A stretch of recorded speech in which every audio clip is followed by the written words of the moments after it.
Welcome back, welcome back to another episode of the Lounge. And we got a great show for you all tonight.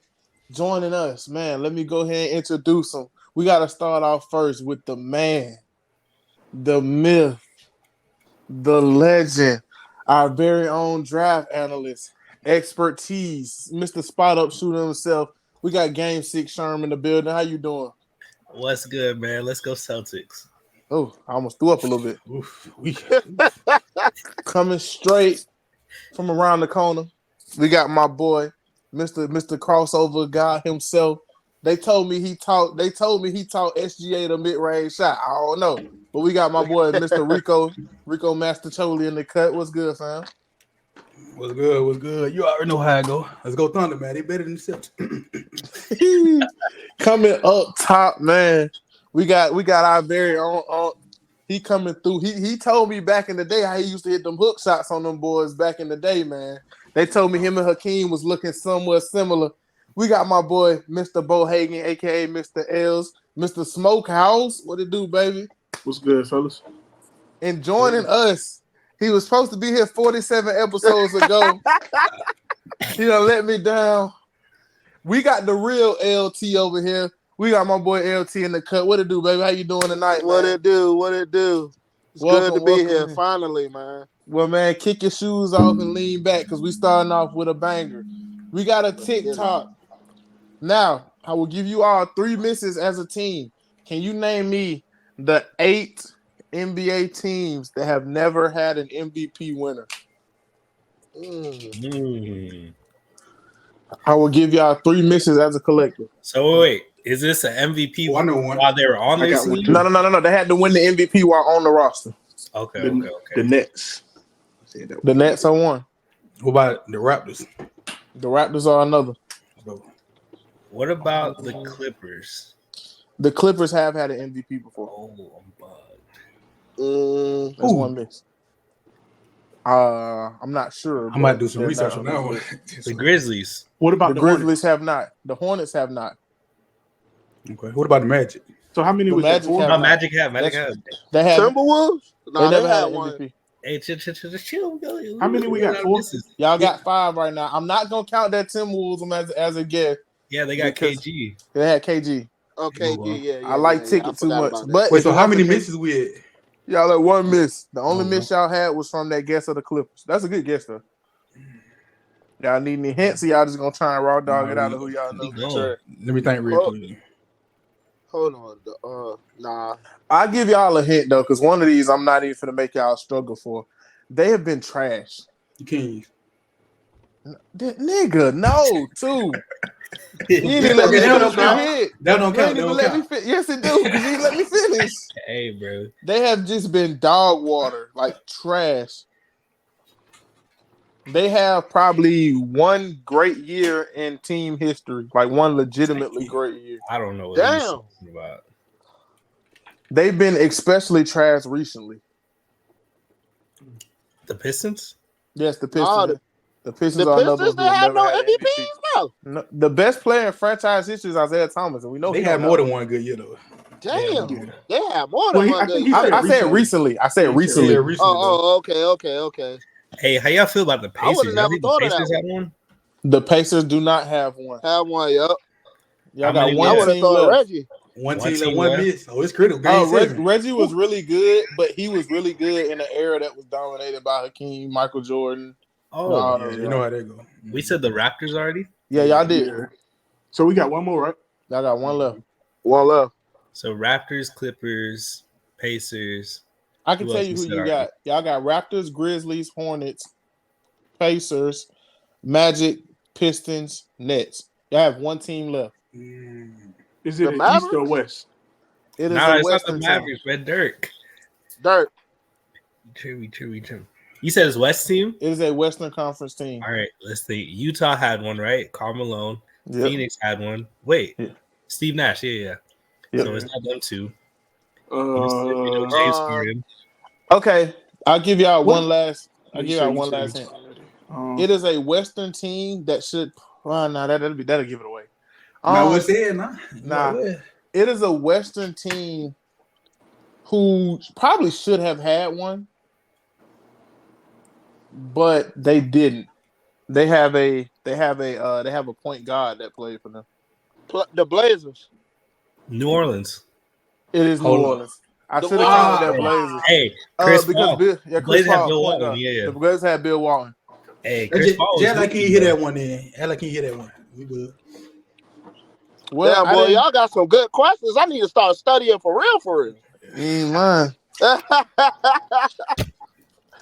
But yeah, man. Hey, that's how it is though. I ain't gonna lie. You that was a good guess with that Clippers one. And the Portland one really would have been a good guess because their one MVP isn't even the best player in their franchise's history. So who was the MVP? I mean, wait, Bill wait. Walton. Let's not disrespect Bill Yeah, Walton. I'm not disrespecting Bill Walton, but his MVP season, I'm not gonna say he didn't deserve it because I didn't watch it. But from what I remember, bro only played like half that season. He was hurt, but Bill Walton was a dog. He was a hooper for sure. Anybody will tell you that it was injuries that got to him for sure. It was because his one MVP season, he only played 58 games. Hey, He That's not averaged. right. He did though. Hold on, his averages were 19 points, 13 rebounds, and 2.5 blocks. He had a better season the season before. if I'm not mistaken, him and James Harden the only people who won MVP in 6 man. If I'm not mistaken. Well, he was with us. You talking about when Bill Walton was with the Celtics? Yeah. Hey, see, he knows some. If I'm not mistaken, the MVP winner from the Clippers is I think Bob McAdoo. I think it's McAdoo. Bob. Yeah, it is Bob McAdoo. Oh, yeah, Bob McAdoo. I forget about him. I would have never thought of that one. Don't nobody care about the Clippers like that. Yeah, we don't. Clippers kind of a franchise. Ooh, hot take. What's up? I'm so done with it. But look, man, let's move on to what we got next, man. Each player, we have some very great series going on. Is it series or series? I think it's series. We're gonna say series. So in this playoffs, we have some series going on right now, and we're gonna give a takeaway each playoff series. So we're going to start it off out east. Let's get the boring ones out the way. Celtics and Cavaliers. What's one takeaway from the Celtics and Cavaliers? I will start. I was gonna say my one takeaway is they will win, and if Jason Tatum wins and he probably will get a Finals MVP if they do make it to the Finals. But my one takeaway from that series is Jason Tatum doesn't have to be the best player on the court in order for his team to win and win convincingly. Hey, man, to that point, obviously being a Celtics fan, I appreciate that point so much, man, because a lot of slanders been coming out the media. Because Jason Tatum struggled. In Miami series, he struggled. In this series, early on, he struggled a little bit. We finally got a Tatum game last night. Yeah, I'm telling people, look, to me, he's not really struggling. He's playing the game. He's letting the game come to him. And I think that's the biggest thing. He hasn't been forcing it.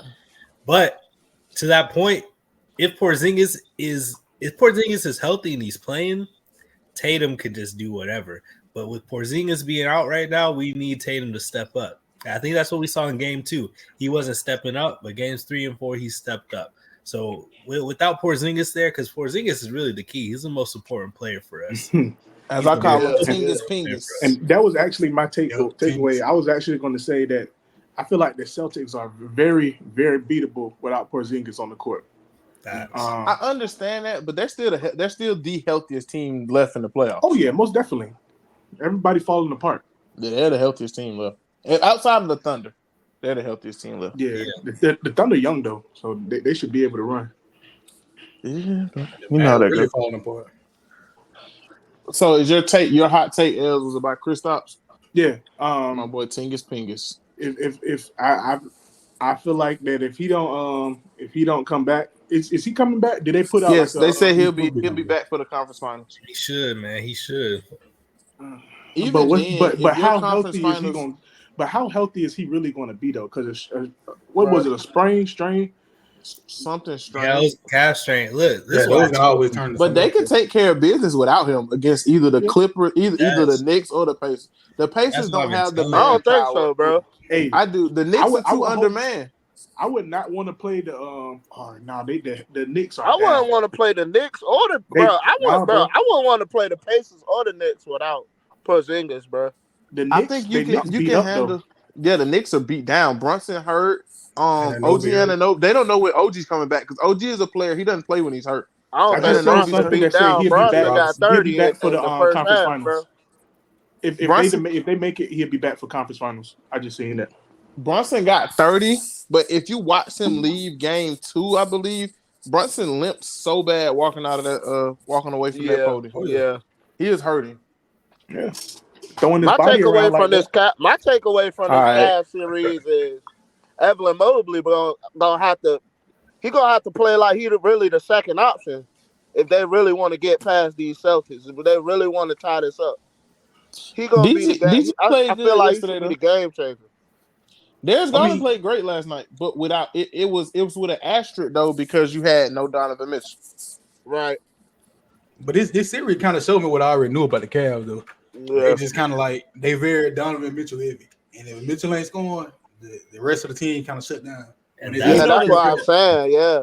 but you know the thing without Donovan Mitchell, they look like a more well-rounded team without Donovan Mitchell. I Yeah. don't know. If it wasn't for a Tatum masterclass last night, the Celtics lose. If Tatum had been averaging like I think 20 to 22 a game up until this point, if he only scored 22 last night, they lose. I I got a feel quick like if question about Donovan would have played last night, they would have lost, bro. I feel I that don't way think too. so. But do y'all feel like that Donovan Mitchell and Darius Garland can't play together? I don't think they can play together because they're ball dominant players. Dominant. This is Yeah, I the was thing. about to say that too. This is the thing. Donovan Mitchell is not a point guard, but he needs the ball in his hands in order to be productive. He's not I don't know what his percentages are this year, but I know he's not a 40% 3-point shooter. He's only like 6'2" or 6'3", so he's not going to be cutting and trying to catch lobs and stuff like that. He's not a great defender, so where he thrives the most with the ball in his hands. Yeah. And Darius Garland is the same way. Darius Garland is not a 40% 3-point shooter. He can't spot up the. That's just like somebody I was watching numbers on the board. They did a draft of players that weren't in the playoffs. One team had Steph and Ja. They said, okay, Steph can play on the ball, but what Ja gonna do when Steph got the ball in his hands? He gonna cha slide in the corner? That's the they same gonna pull thing. Aaron going back there. That's all he can do. Exactly. But DG and Darius Garland, DG and Donovan Mitchell can't do the same thing, basically. Now, the one difference maker injury on the Cavs, I do think if Jared Allen was playing, I do think we'll have a different kind of That's series another going on. one too. Yep. His defensive impact means a lot. But Fed, what's your takeaway from this series, man? Talk to us. Well, kind of what I was just saying about the Cavs. They kind of just confirmed what I knew. But also kind of what you was saying. The Celtics are very beautiful without Pingus. Very beautiful. And it's like they're not gonna have no type of real challenge no time soon. So I don't know. But I feel like a healthy Knicks squad could get wrong, but the Knicks so beat to the ground. Just got some big breaking news. No Mike Conley tonight. He's out with an Achilles soreness. Might be a tear. With all I know this kind of off real quick, but with all these tears and sprains, especially like Achilles and like calves and stuff, do y'all think that they need to drop the the games, like NBA games, cut it down to like maybe like 50 something, 60 something? I don't know about 50 something. No, because I feel like this forces you to get in great shape. The guys who are in great shape, that is showing right now. Right. Look at the guys who are just in amazing shape. Freaking Josh Hart playing 87 million minutes a game, not coming out of the game. Realistically, Jalen Brunson is a little beat up, but he's still being productive at the highest level. Halliburton, somebody else who's in good shape, hadn't been dealing with the injury bug. Pascal Siakam still doing pretty good. If you look, the whole Minnesota team, really, outside of course, this Mike Conley right now, most of Minnesota is fairly healthy. And most of Denver are fairly healthy. These are the teams that are, used to taking those big runs. and you could just see who's prepared and who's not. In my opinion. Yeah. That must mean the whole Knicks team ain't prepared then, so I don't know. I mean, yeah, a lot of the Knicks, like, bro, look at the guys who are hurt for the Knicks though. Bogdanovich, he ain't used to playing no long basketball. He been on trash teams the last few years. Man, Julius Randle always hurt I gotta disagree with that though. I gotta disagree. with the bogey So, thing. I mean, for me personally, like I work in sports science, you know what I'm saying? So I ain't gonna give my whole spiel. We can move on to the next topic. But for me, the way we kind of look at these injuries that are mounting up and piling up, they're all overuse injuries for the most part, right? A lot of them are overuse injuries. And you look at these cats, man, growing up now, they play in AAU all day, every day. They hooping all year, you know. In the summers they hooping. Guys are not taking time to rest and recover. Then you look at these other teams, man, like the Knicks. In the playoffs, they got to play these heavy minutes, right? And those are just overuse injuries. Now, with the Knicks specifically, I think really only OG's injury is probably due to overuse. I mean, Julius Randle fell on his shoulder. Bogdanovich landed wrong on his foot. Mitchell Robinson landed wrong on his ankle when Embiid dirty play. You know what I'm saying? So I can't really say too I get much. what you're saying. Yep. But for a lot of these injuries, man, they overuse. And that's what I'm saying about cats like Zion, right? The cats like Zion, you know how Zion always hurt. You know, he's obviously it's a weight, but also Zion's a dude. He's been dunking every single day since he was in sixth grade. That's going to take a toll on your body. You know what I'm saying? For sure. So guys just got to be smarter about how they train, how they recover, and how they take care of themselves in the off season. That's the biggest thing. Yeah. Yep. All right. So we're gonna go in reverse this time. I'll let Fed start and work our way back up. One takeaway from the Pacers Knicks series.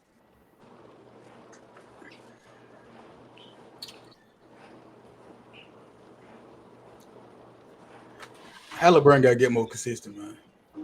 He got to. I was just saying that earlier. He got to, man. Because like one game, he'll remind me of AD last year. Like he'll go off one game, and then next game, it's like, yo, is he even on the court? Is that a clone or something? Like that's kind of what be going on with him. Some games he'll drop 6 with like 8 assists. Next game he'll have like 30 with like 12 assists. You know, so he got to be more consistent. Whatever he's gonna take, he got to do it.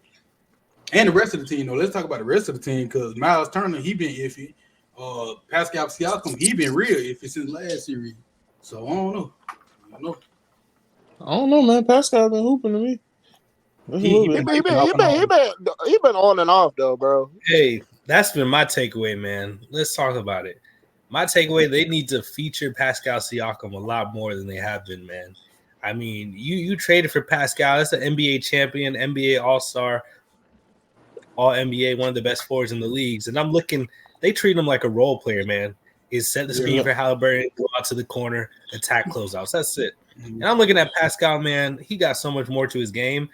And especially with the Knicks, right? Like OG's out, Randall's out. Yeah, they're playing Achua, but Pascal should be able to cook those matchups. They should be able to get him on a switch against Dante DiVincenzo or a switch against Jalen Brunson, and he should be able to cook.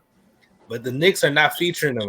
There's so many possessions where the ball's ending up in Andrew Nembhard's hands, or the ball's ended up in TJ McConnell's hands. Like, no, that's an all-star forward. That's who you traded that pick for. That's who you traded everything for. So you got to use him and really implement him in this offense. I hate seeing him space out in the corner and just be like a role player. I mean, they turned him into Tobias Harris dang near. I brought it back. It's my favorite Nick. I was thinking that. Yeah. That's my favorite Nick too. But LT, give us a takeaway from this Knicks Pacers series. I'm gonna have to agree with Rico Mack, man. Hollenberg gonna have to be more consistent, man, because he here and there, like, you know what I'm saying, like he need to be more dominant, man. Like demand the ball, like start scoring more instead of just being that guard. You know what I mean? Just being a regular guard, bro. Like he gonna have to start putting in some work. Obviously he gonna have to score 30 a game, bro, for them to just get further, bro. Yeah, they have a chance. And then I agree with Sure. Sherm too. You know what I mean? Like they do need to get Siakam more involved too, but the key is Hollenberg just gonna have to stop playing timid and start working, bro. Like he need to start going ham, bro. Cause Well, I Els, you think go I ahead, said and I'll this, give man. mine. My take will probably be similar to pretty much similar to the Halliburton take. He just got to be aggressive. Like I'm looking at the stats now. Right, he has 9 points going in the fourth quarter. See what I'm You saying? know that's not going to get the job done.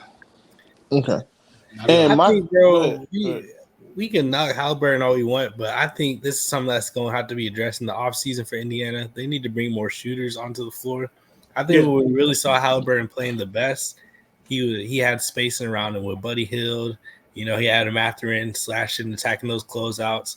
And Yeah. they had this really deadly action that they used to run with him, Buddy, and Miles Turner every single play down the floor. And they got that taken away from him. So I Yeah. think that plus the injuries, plus, oh, snap, this is the first time being the lead guard. Now all of a Right. sudden defenses are adjusting to him. I'm going to give him a little bit of grace. You know what I'm saying? He's like I look at him like a system guard. That's what I You was know, saying too. he's like Yeah. a system guard to me. And like we just need more. We just need more You from him just need more, bro. consistently. But it's like the My- NFL, you know what I'm saying? Like these NFL quarterbacks, right? They come in, oh, this QB nice, but then in the playoffs, like you take a guy like Kirk Cousins, right? Kirk Cousins is a good quarterback, but in the playoffs, like all of a sudden, defenses start loading up. He not executing the same way. So I think it's a similar thing with Halliburton. So we're gonna have to see what else they can address in the offseason. Getting Matherin back is going to help him out a lot. I'm pretty sure. Oh yeah, that was a My big loss. my takeaway is in the complete opposite direction. I think Halliburton is a solid guard, but I don't think he has that in him. I think they need to bring someone else who does have that dog mentality. You can't be. I've seen him get Take his thrusted into job. some crazy. I can't. I've seen him get thrusted into some crazy conversations off of this season, like top 3-point guard conversations, and I don't like that because your top 3-point guards are gonna go out there and get it done. They're going to get it done. Look at the every team that's left has elite guard play for the most part, minus the Celtics who have a lot Now of we got elite elite other stuff. guards. Come on now. Yeah. Nah. Anyways, he's not better than Jalen Brunson. He's not better than Donovan Mitchell. He's not better than Luka. He's not better than Shea. He's not better than Ant. He's not he ain't better than Jamal Murray when he ain't throwing heating pads. So that's what I mean. I don't know You about can't. that. He's not better than Jamal Murray. I don't care what that one I'd rather All-Star take nine Jamal says. Murray. He threw a I'd towel. rather have Jamal Murray. But that's what I'm saying. You're not showing me this, and he's been playing bad since All-Star. I think happened. He was I injured think though. we let that in-season tournament hype our heads up so much I ain't gonna lie, bro. to thrust him into a whole nother stratosphere I ain't gonna that he lie, can bro. get there, but that he is not there. When I see him do that step back and pull that ball like this to try and shoot, that's not elite point guard stuff, my brother. It's not It's a 3-second wind up before you get that ball out your hands. Hey, Sherm, I done I seen feel your like jump he'll shot. get Your there, though. jump shot more pure than that. It's gonna get there though, but Your form is way more pure than Halliburton form. I done seen you shoot before. man.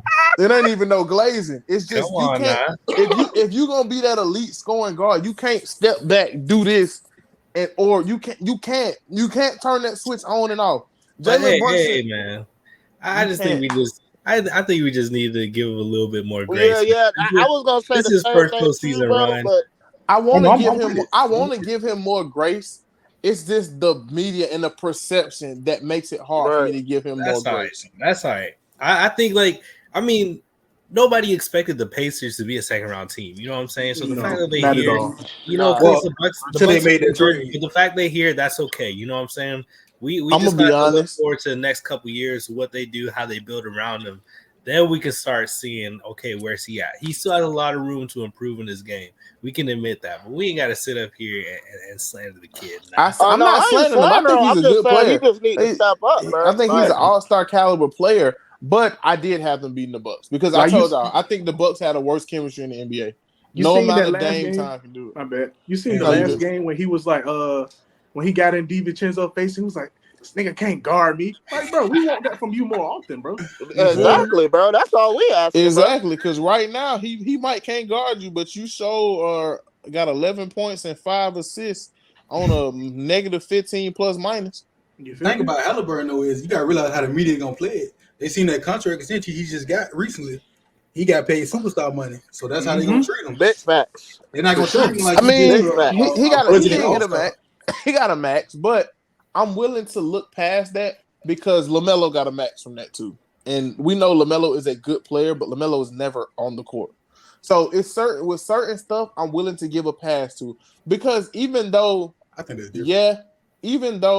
they're gonna look at that contract, I still don't think it's nowhere near the worst contract in basketball because when he's like, even though we say he's a little wishy-washy, when he's on, the guy still give you 20 and 11 a game.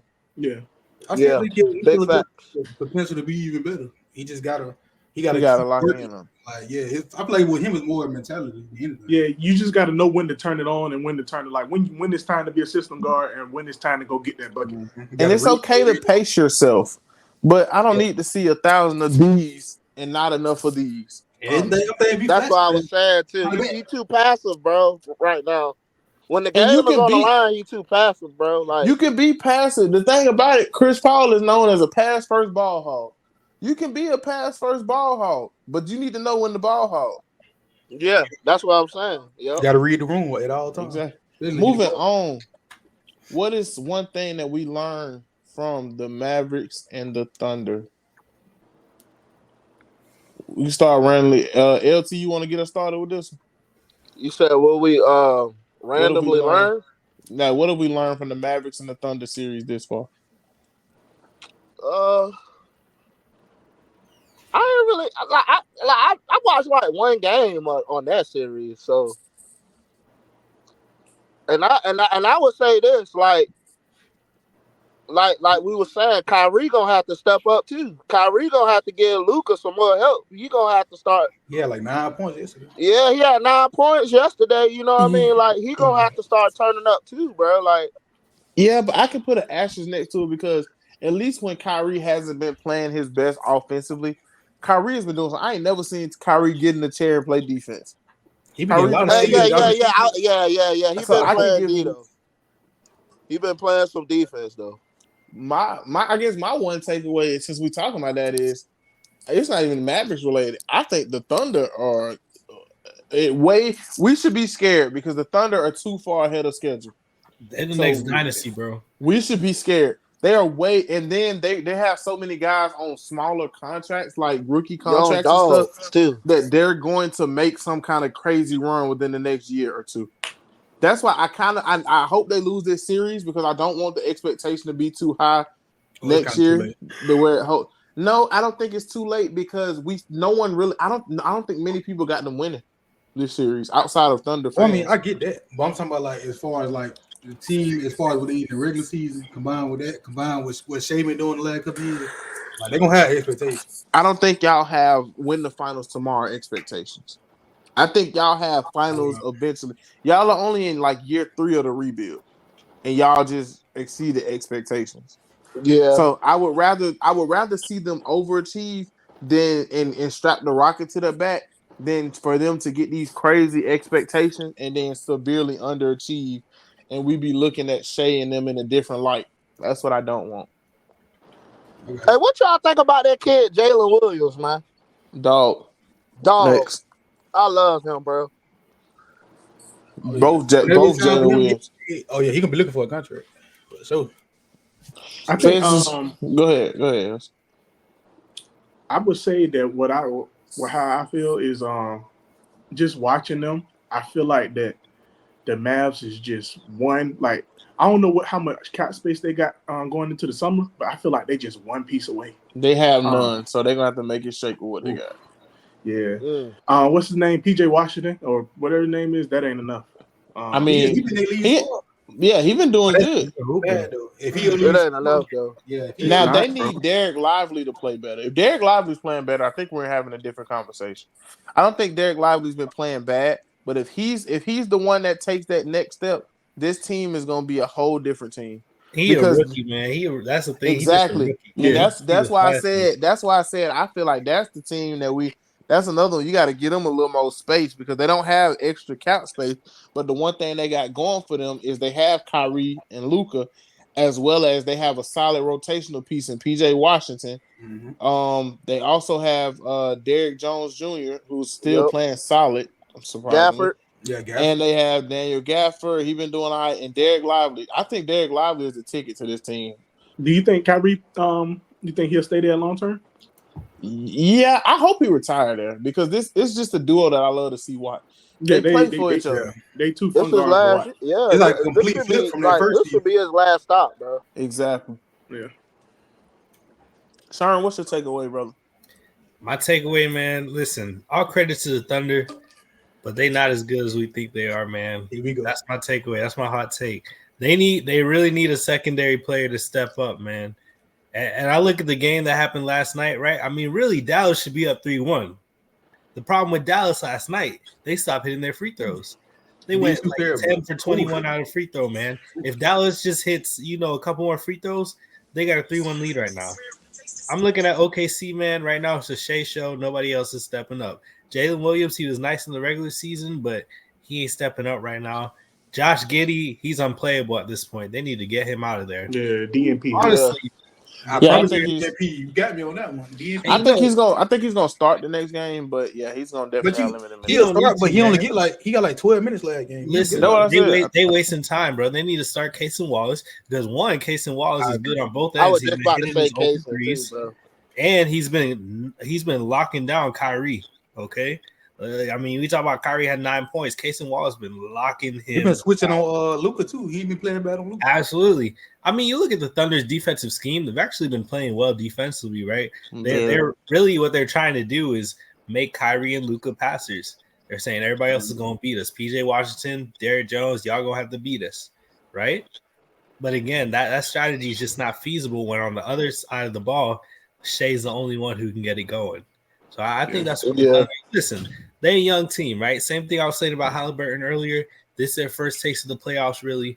I ain't going to fault them. I ain't going to do whatever, but they're a young team. They definitely need that secondary scorer to step up. But if they can get that, man, like I said, they're gonna be the next dynasty, bro. Yeah, for real. They them ones, man. Because you see Shea, he a dog. Chet, he a dog. And if he keeps improving the way we think he is, oh man, we talk about Wemby, Chet is crazy. down, you know what I'm saying? On both ends too. Exactly. So we gonna see about OKC. I still think Dallas is gonna take care of business. I just think it's gonna have to end up being in 7 games now instead of 5 or 6 like it should have been. Yeah. Phil, what's your takeaway, man? You the Thunder fan in the room. I really got 2. It's one for each team. One, I'll speak on Dallas first. Daniel Gafford, man. I can't say I like his game, man. I like that fit with that team. I do. I feel like they might take him out at the wrong times at times. I feel like you can mess up the offensive flow just like you can mess up the defensive flow too. And I feel like they've done that a couple times. But Gafford, he definitely one of the ones. I feel like he's low key underrated. He is underrated though. That's a But fact. as far as OKC though, I feel like Sherm kind of touched on it a little bit. I feel like their defense kind of underrated in my opinion. Because I didn't see them really, and more than just Wallace, I didn't see multiple players on that team start sitting in the chair. And Lou Dort. You got yeah, but he always getting foul trouble because of Luka. Luka know what he doing. But anyway, you got Chet on the back end, so it's like, hey, Listen, they got some Shea can defend too defenders. now. Shea can defend too. He'll give you some steals. When he want to, yeah. Yeah. All right. For the last playoff series, the Denver Nuggets, Minnesota Timberwolves. How you feel? How y'all feeling? I'm gonna let one of y'all start it off. It don't matter. If Ant don't show up, it's gonna be a bad night for the Timberwolves. He been showing up now. It's the rest of them. He has. It's the rest of the cats. It's the like, rest of the cats that ain't been showing up. I feel like that. Cat is not aggressive. I mean, he's not. I mean, Cat can get you them points, but he's not like a volume shooter. He's not a volume shooter, and like if Ant not on, you need somebody else to pick it up. I actually disagree. I think Cat's a volume shooter, but he don't understand when he not hitting. He gonna still keep chucking them and taking bad shots. He a volume shooter that don't shoot in volumes, nigga. Sometimes he an inefficient shot chucker. That's my feeling on him sometimes. Like the other night, this nigga shot 5 for 18. There's no reason Ant had 44 on crazy shooting splits, and you still take up 18 shots, Cat. Yeah. I do think though, I still my take is somewhere along the lines of L's, where I do think if Ant doesn't show up, this team is in bad shape. I still think that's the key. But that's not gonna be my takeaway. My takeaway is y'all got word for what? Denver is still Denver. We talk about this all the time. It is hard to win 4 games in a row. It's hard to win 4 games, period. When you got to scout and play each other 7 times. Yeah. That is difficult. Even if somebody win in 6 or 7, and all y'all L's included, talking about Jokic a lazy MVP, whatever. Yoke dog gave y'all 35 last night, told everybody to shut up. Hey, I want to shoot, he should have piggyback. actually been taking a lot of possessions off. I want to piggyback on that, Jay. Listen, man. Denver is still them boys. Jokic is still that cat. Jamal Murray's still that dog, man. Listen, everybody overreacted. The way I saw it, though, game 1, okay, Minnesota came out, punched them in the mouth.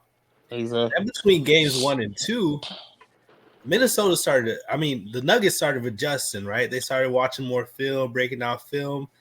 Part of what was killing them in game 1 was Rudy Gobert. So I think in between game 1 and 2, they was like, okay, let's come out here. Let's focus on how do we stop Gobert. And then all of a sudden in game 2, Gobert's not playing. Their game plan is pretty much out the window. They get punched in the mouth again in game 2. Then games 3 and 4, Gobert's back. What happens? Minnesota is just getting feasted upon with Gobert, man. Jokic is killing that kid.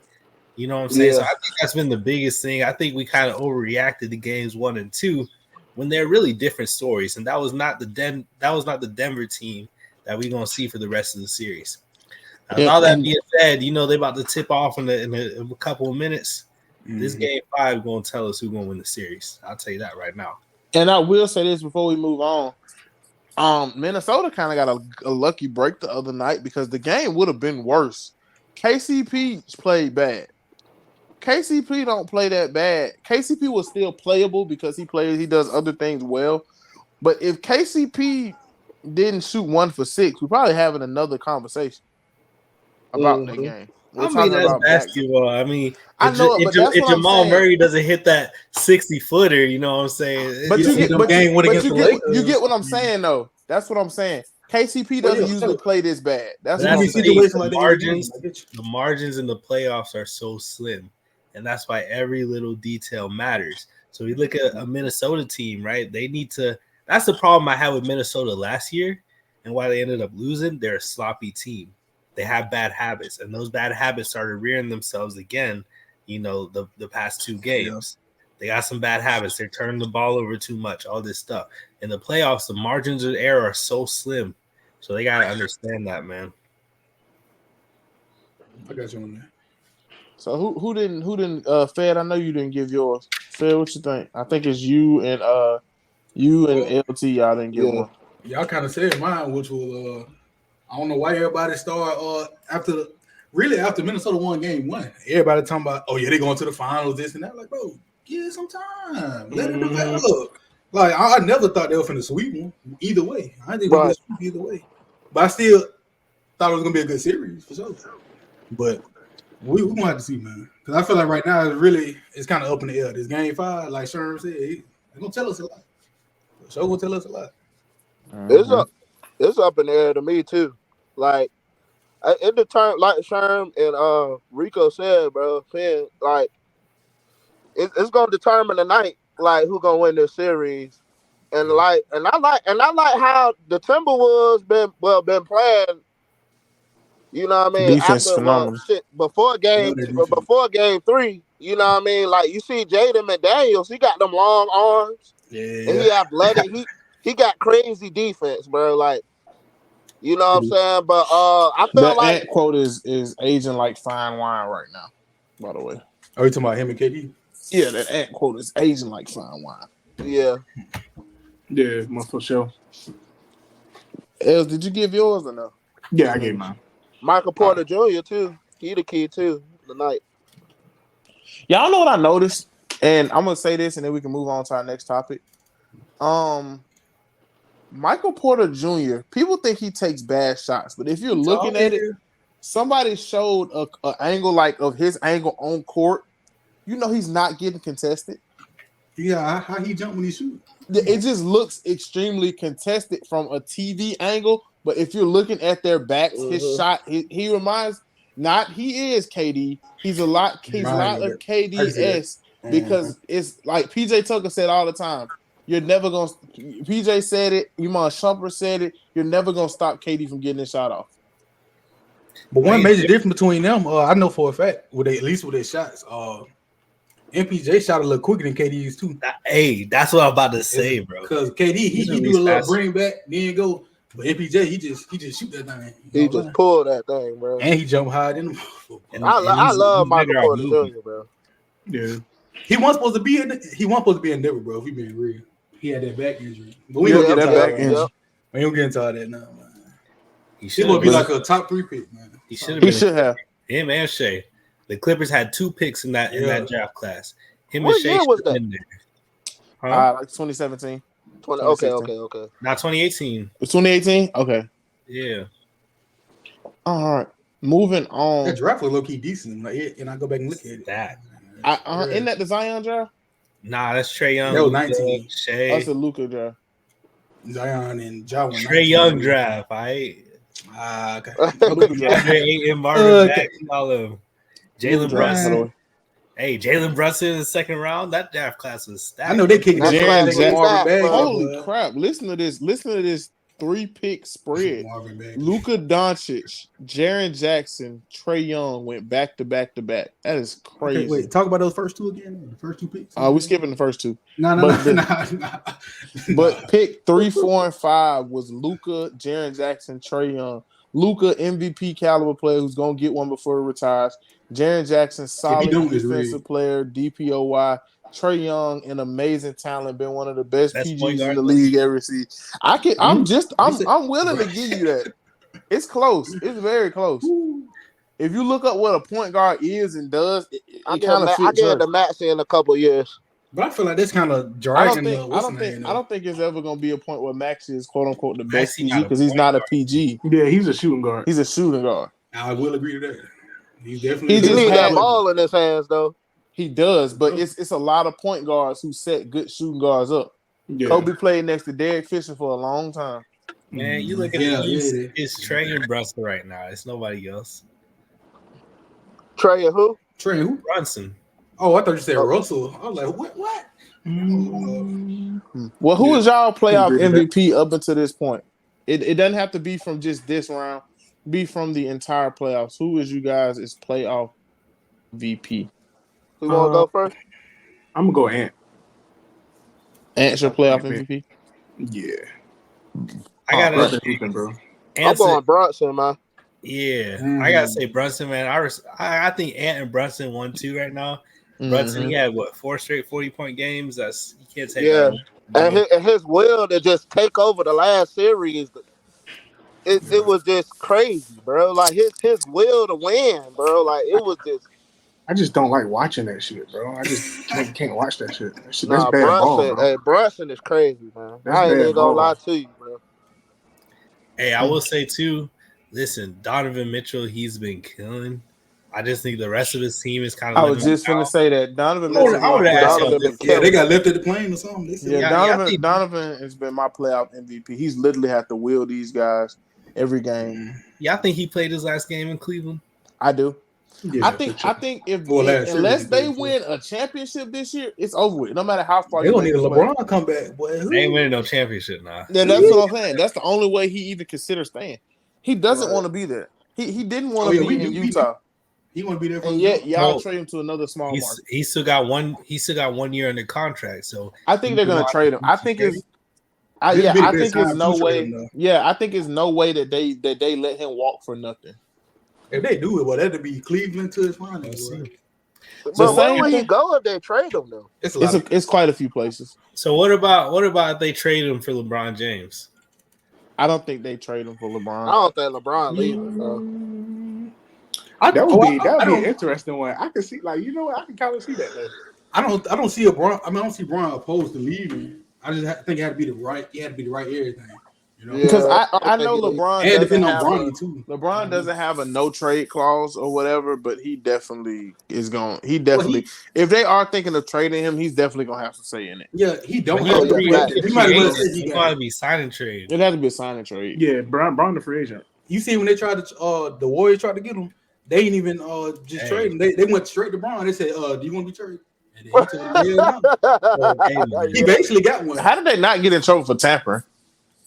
Hey, let it. Hey, That you know, ain't tampering. Player to player and tampering. Yeah. And he was Well, working with the team, so who is Fed? Who is your playoff MVP?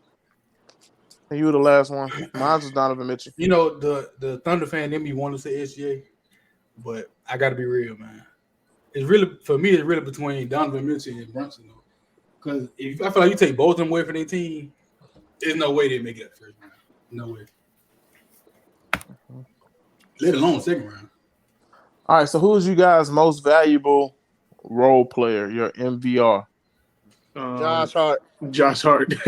most definitely. Quality Most starter. He played definitely. every I guess. role. Oh, Josh Hart, bro. 17 rebounds. Lord, how tall he's like 6'5". 6'4". Damn right, bro. Like bro, and then like if you look at his previous years, it's like he just got crazy out of nowhere, bro. Like I didn't see him doing none of this, bro, till he got with the Knicks, bro. Hey, I feel like he low-key been there, though. real He got ball a coach watchers that know believe what in he him. been on. I was Josh just been gonna say, cold, man. real ball been watchers cold. know what he been on. I just don't I got think a he had that different. real He was a- structure with the But coaching. 18, but like 18 is kind of wild, though. I give you 12 that. I rebounds give a you that. game, bro. I give you that. Crazy, bro. He looked like Dennis Rodman, bro. He's always been I a see the tough, dog. tenacious I see the defender. dog in him, bro. But we didn't see this man getting damn near 13 rebounds a damn game, bro. And then just knocking down threes, bro. Like, come on. You be Yeah, surprised bro, what you do when like- somebody believe in you, man. Hey, that whole team believe in him. He'll run through a wall. Yeah. Yeah, No for sure. bullshit. Your team can give you that confidence.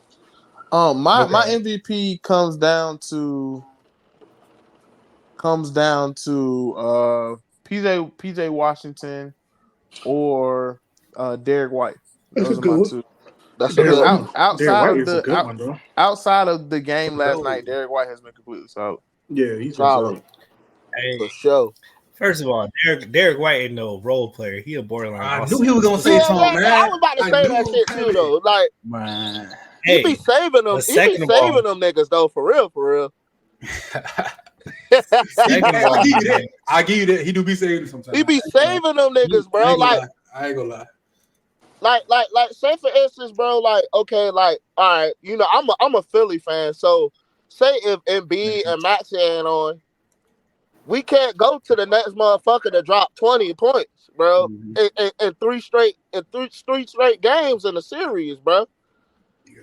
Now the Celtics, now Jaylen Brown and Jason Tatum can have shitty games, bro, and still they can still beat a motherfucker by 20. Just because Derek White and all the other aspects they got around them, bro. They do have a real complete team. I will give them that. Kind of like, it remind me of the Timberwolves. They got a complete team as well. Yeah. Come down to the mental stuff. And They real deep now. You think about it, because you like we didn't even mention Drew Holiday. Factorial. Oh, Drew, It'd be a Drew shame if they Holiday. lose. Yeah. Drew Holiday too, bro.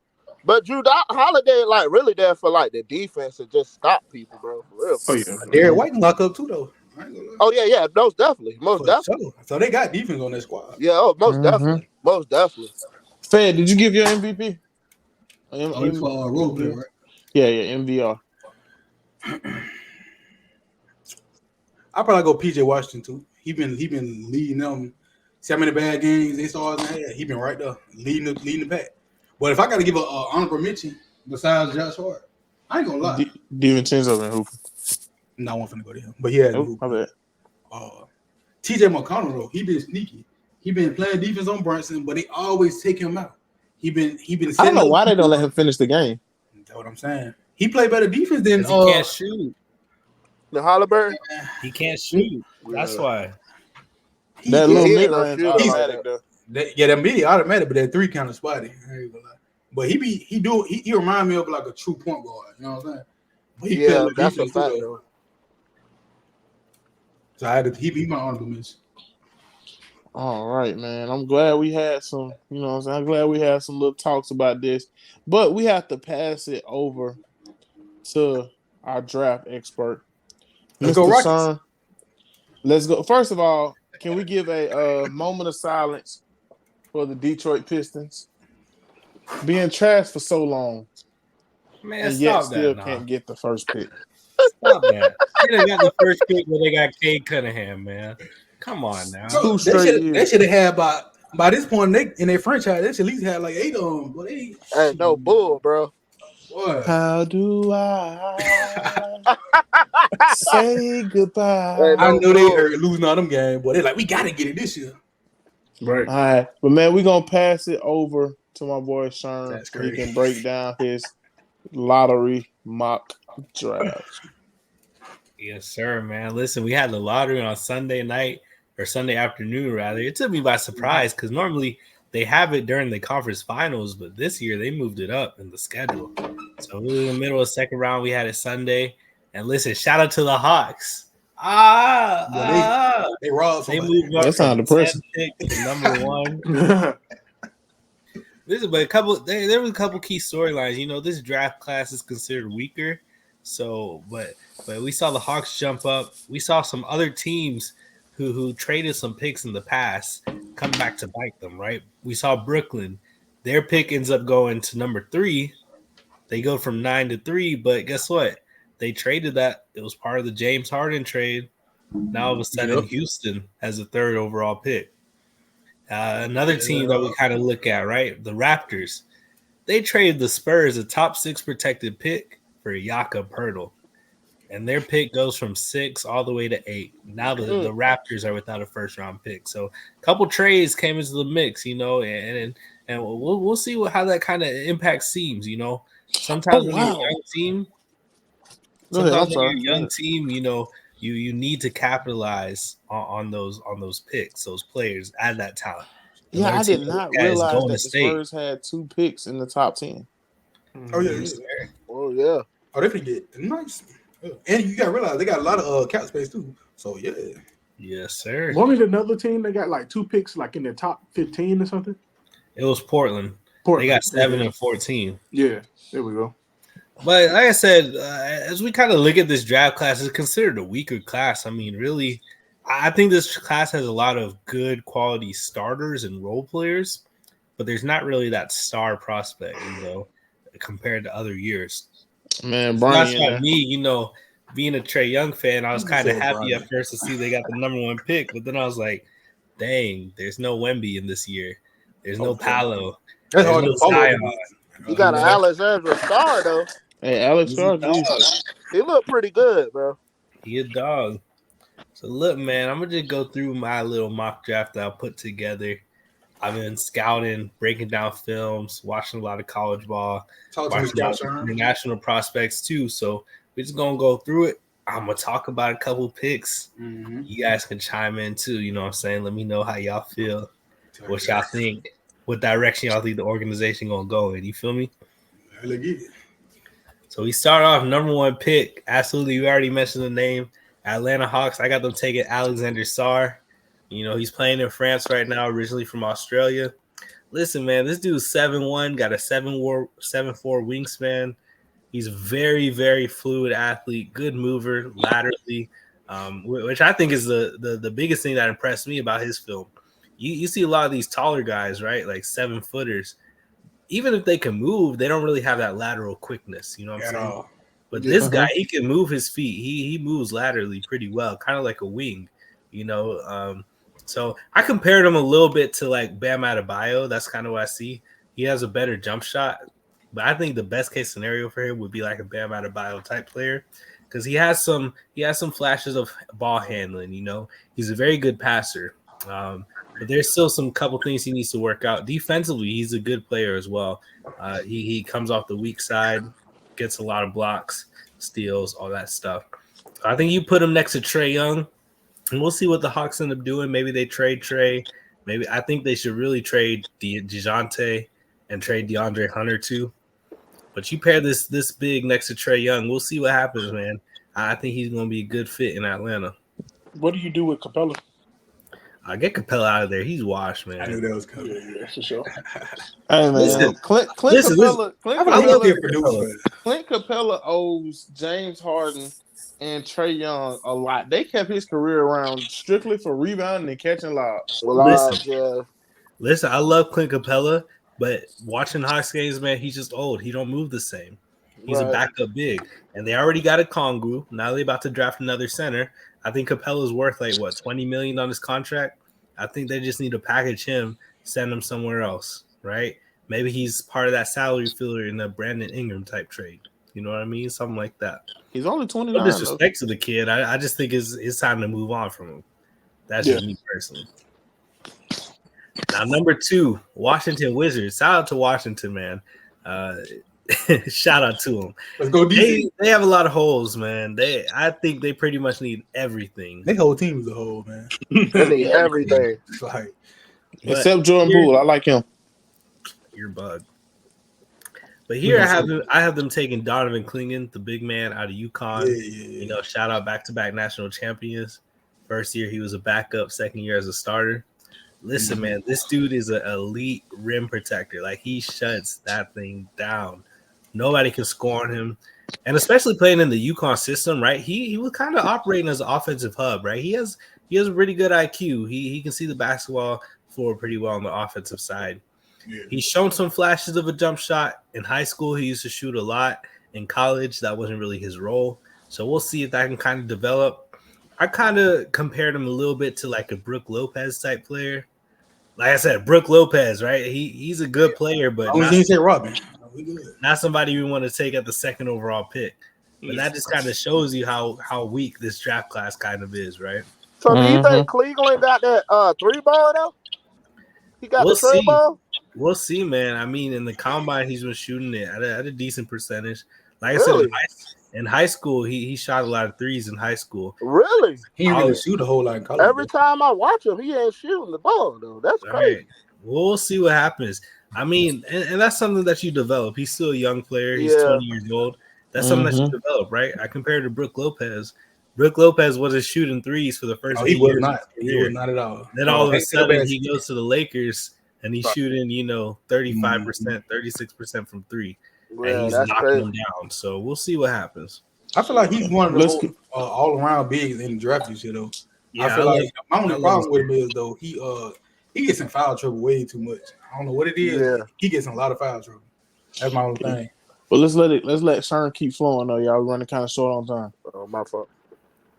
Number 3, man, I got Reed Shepherd. Listen, every time I put together my mock draft, guys, I got a little thing I call Sherm Stars, man. And those are players or prospects that I think are going to take that next step in the NBA and be a star player one day. Listen, I got a good track record now. That Jalen Williams kid out of OKC, when I was scouting him a couple years ago, and that kid got something to his game. Now all of a sudden he's one of the best young hoopers out there. So, I got a good track record. So one of my Sherm Stars is going to be Reed Shepherd, point guard out of Kentucky. I got him going number 3 to Houston. Like I said, number 3, we'll see what Houston does. Maybe they want to trade this pick. They really have a good team. I think they just need to grow and have some continuity. I don't really think they need anything specifically. But I have them taking Reed Shepherd. He's a good athletic pick and roll point guard, right? He's super, super intelligent.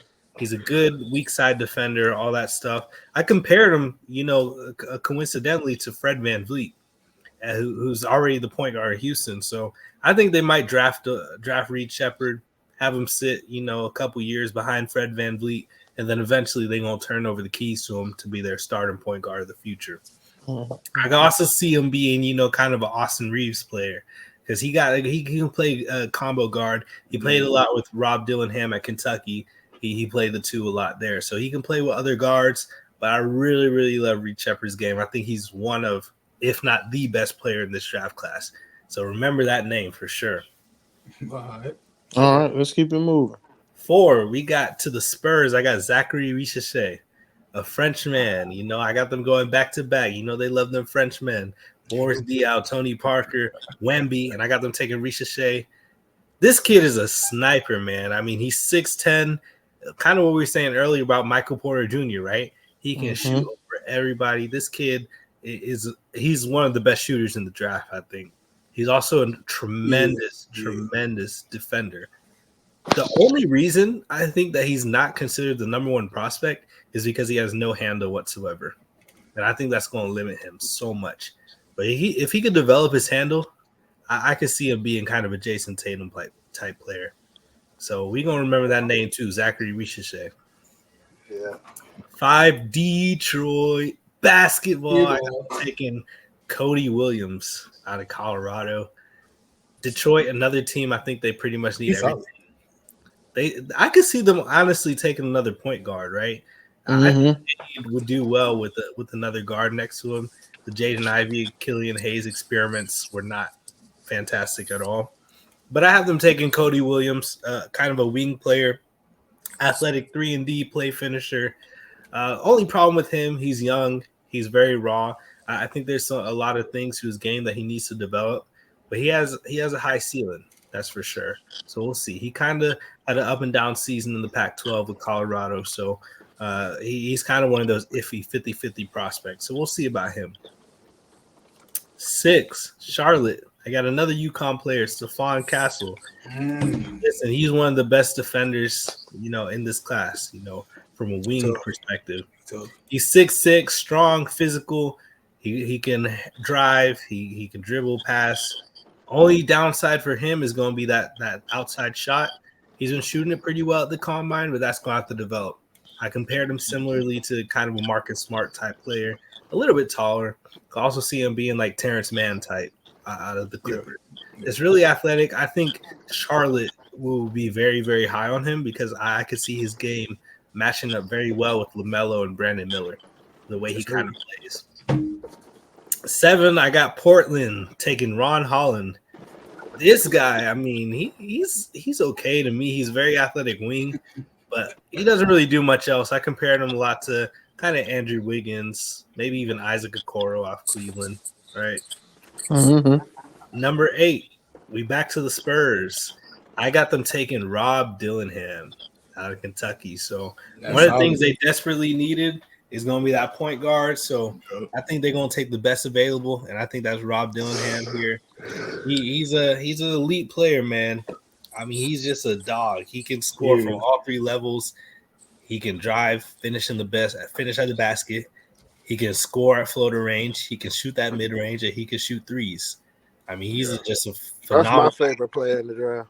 Super shifty. That'd be good. When I was watching him, he kind of reminded me a lot of Isaiah Thomas when he was on the Celtics. I don't know if anybody else kind of sees that, but that's what I saw a lot with Rob Dillingham. But we're gonna see. He does have some things that he needs to work on too. I like those 2 picks from the Spurs that you got. Yeah, those solid. I think the biggest thing, they're gonna need players that complement Wemby, right? So I think those 2 guys are phenomenal, players to pair around Wemby. 9, we back to another Sherm star, man. The Memphis Grizzlies. I got them taking Tristan da Silva out of Colorado. Listen, that's another name y'all gonna have to remember. Tristan da Silva. Oh, he tough. 6'9" power forward. This kid is a dog, man. So I was watching Colorado. We spoke about Cody Williams a little earlier, right? So I was watching him, and I couldn't help but notice his teammate. I'm like, his teammate is out here hooping. So I looked him up, and sure enough, this was this kid, Tristan da Silva. I mean, he reminded me a little bit of Kyle Kuzma, right? He can put the ball on the floor. He can score. He can shoot. In the tournament, he was carrying Colorado too. That's a good sign, And I think he's going to pair well with Memphis next to Jaren Jackson Jr. with John them.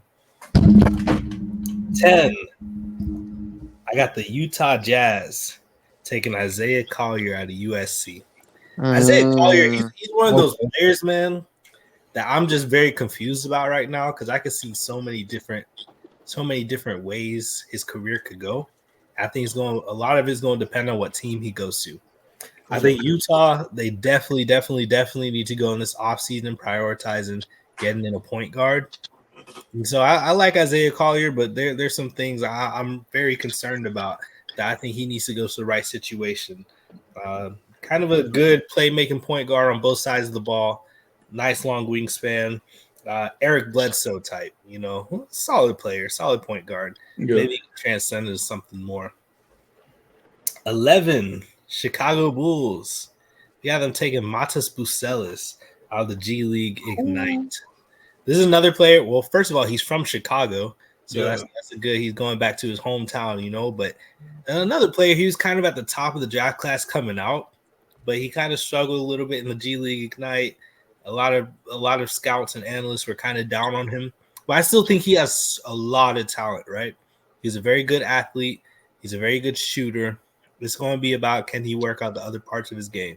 I compared him a lot to Lauri Markkanen, who coincidentally was also drafted to the Bulls, right? I think Lauri Markkanen, Franz Wagner also, I think that's who he plays a lot. He's a tall, good, four-man. He kind of fills in those holes, all that stuff, right? I think that's a good comparison. Definitely. And a great pick, too, though, if they go that direction. Yeah. I also see Chicago taking a point guard, man. They don't talk about Kobe White, all that, but I don't know. You don't think they sold on him? I don't think they sold. I'm not sold on him. I'm sold on him. Here, but I still want to know what they're going, but he can get better. He getting better, bro. Definitely. 12. I got the OKC Thunder. Again, this was from the Chris Paul Russell Westbrook trade. Yeah, I was gonna bring that up. This is crazy, right? How many teams have those guys been on since then, right? But I got them taking Dalton Knecht. Dalton Knecht was one of my favorite players to watch, man. He's super athletic wing, a 3-level bucket getter, man. We all know what he did at Tennessee, man. He was scoring. He put up 30, 40 a night, right? Oh, yeah. He's a dog. Now, Dalton Knecht, one of the things I'm concerned about, though, is can his skills translate to the NBA level, right? Because we've seen players kind of with his profile get to the NBA and struggle a little bit. I think if he goes into OKC, right, where all he's, dependent on to do is attack closeouts and shoot open shots and play alongside Shea, I think that's going to be a beautiful fit for him. I think what they're going to get is kind of what they expected to get out of Gordon Hayward when they traded for him. Mm-hmm. He just wasn't able to fulfill that role. So I think Dalton Knecht's going to be a good fit there. And maybe even eventually a Giddey replacement. Down the line. Thank you. Thank you. 13. You guys to go. I got the Kings taking Jacoby Walter out of Baylor. Okay. Yeah, I'm not the biggest Jacoby Walter fan. No offense to the kid. That's all I'm gonna say. Listen, he's a 3-and-D wing out of Baylor, plays good defense. I'm just not the biggest fan, but hey, I think the Kings, they're just gonna take the best player available, and he might be there, right? The Kings are one of those weird teams. They already set at point guard with De'Aaron Fox. They're set at center with Domantas Sabonis, I guess. And it's kind of the in-between that they're going to have to fill out. So I think Jacoby Walter is a good fit there, maybe. And then finally, rounding out the lottery, the Portland Trailblazers. I got them taking Tijane Saloon, however you say it, out of France. We'll go with that. This kid, again, he's another 6'10" sniper out of France. Super raw. To me, I see a lot of Nick Batum with him. I also see the only one. I see a little Keegan Murray to him too. I think he has a good way to develop in his game, but there's also a little bit of Kevin Knox in there, which is scaring a lot of teams, right? Remember Kevin Knox? On that trade, wow. Oh yeah. But hey, first of all, let's shout out to Kevin Knox, man. He was a summer league hooping. Oh, he was a summer league demon, was he? Was he was hooping in summer league when he was a rookie. I said, dang, this kid better than Tatum. Then we see what happened. Oh, that's we see what happened. Yeah, they gotta let go real quick. But I think with Portland, man, Portland's one of those teams again. They just confuse me, man. I mean, they got like 4-point guards. They got one center who's not really that good. They overpaid Jeremy Grant for no reason. They could have just let him walk.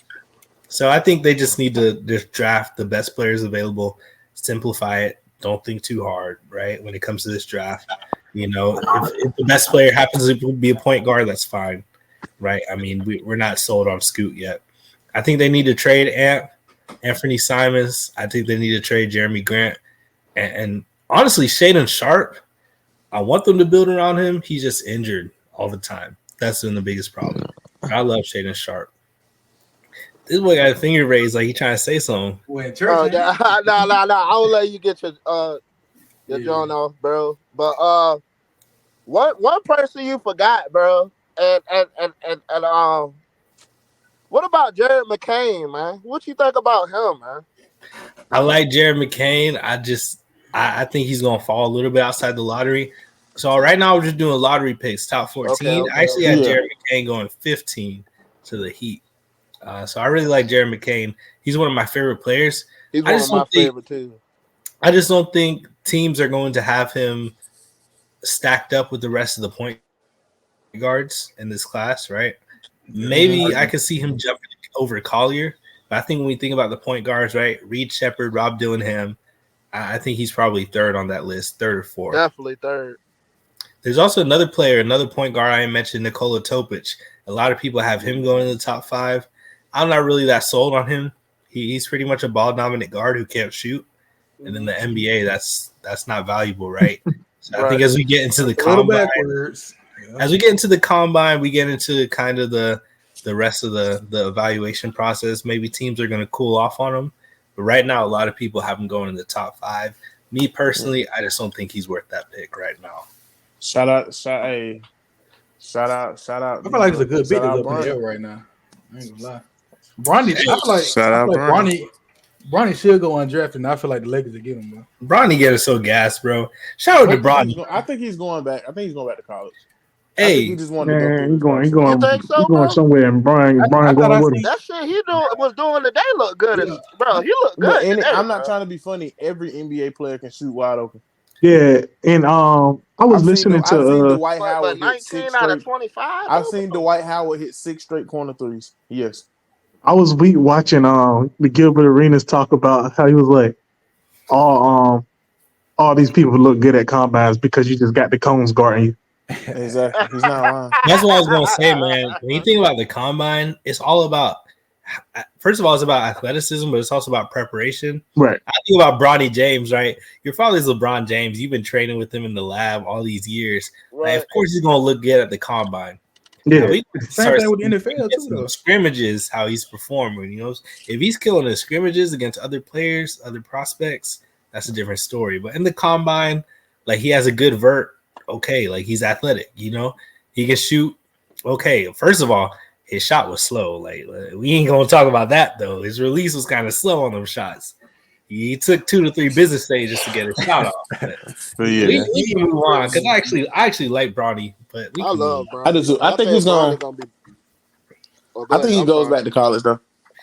I think he's going. He goes to league. He already declared. Yeah, I'm about to say. I'm pretty sure I've seen something where he fully committed to the. Yeah, he did. He fully declared. Yeah, he fully declared. I think. Yep. Mm-hmm. Well, man, Sherm, thank you for your top 15. We probably will end up dropping some kind of graphic for it just as a first V1 mock draft. You know, we got it coming closer and closer. But, man. It wasn't bad for a Celtics fan, man. Wow. It's been a great show, man. I sit back during the draft stuff because I don't watch enough basketball at different levels to know too much about it. Man. That's the purest art form, man. But, man, I'm your host, Mr. J. We got my boy Sherm, big analyst. It's Shermdrick Lamar. It's crazy. You got a new name every time, bro. New name. My boy, Mr. Bo Hagen, Mr. Els. Els, you got any last words for us, man? Subscribe to the YouTube, subscribe to the TikTok, follow us on Twitter. Definitely. My boy LT, first time here, man, in the lounge. How you feeling? Hey, look, I really enjoyed this, man. Like, I can sit here and talk with y'all about sports all day, man. That's how. And y'all really know what y'all be talking about, bro. So, and I really like that, and I really like how Sherm just broke down the mock drafts and stuff. So now I'm gonna really be looking out for it now. Like y'all really made me, go do my homework now, bro. Hey, you got to, man. You can't get on here sounding crazy. Fair, round us out. How you feeling, baby? Talk to me. I'm glad we got the kind of following what he just said. I'm kind of glad we got to touch on the draft a little bit because I love the draft time of the NFL and NBA around that time and OKC and 6. All right, you said Mavericks in 7. We got a language barrier, don't it? I don't know. We're gonna have to have some discussions because I don't think y'all got this one, my brother. But anyways, man, thank y'all. Make sure y'all subscribe. We got more stuff coming to you, man. And without further ado, I'm your host, Mr. Jethro, Lounge Heavyweight Champion. We out of here, baby. Peace. OVO.